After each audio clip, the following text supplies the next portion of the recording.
حين يقلب المرء صفحات القرون باحثا عن القدوات ورموز العدل عبر التاريخ، يجد أن من أعظمهم وأبرزهم عمر الفاروق رضي الله عنه، وهو أمير المؤمنين عمر بن الخطاب بن نفيل بن عبد العزى القرشي العدوي.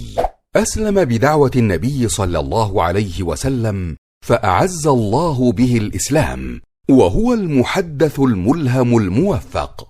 قال النبي صلى الله عليه وسلم: قد كان يكون في الأمم قبلكم محدثون، فإن يكن في أمتي منهم أحد فإن عمر بن الخطاب منهم.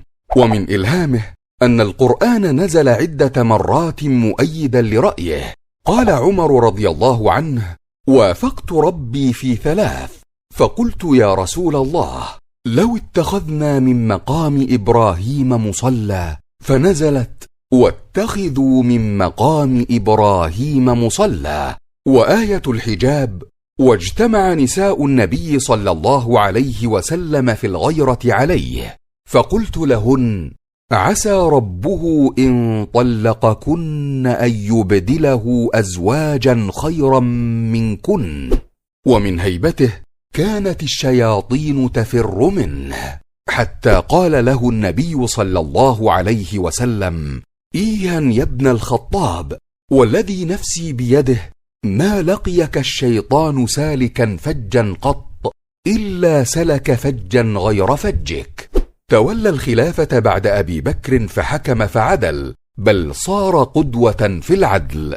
قال رسول الله صلى الله عليه وسلم: إن الله جعل الحق على لسان عمر وقلبه، وهو أول من لقب بأمير المؤمنين، وأول من وضع التاريخ الهجري، وأول من اتخذ بيت مال المسلمين، وأول من دون الدواوين.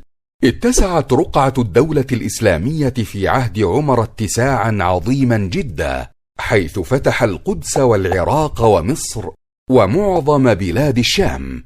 وقد بشر بذلك النبي صلى الله عليه وسلم، حيث قال في حديث رؤياه: فلم أر عبقريا من الناس ينزع نزع عمر بن الخطاب.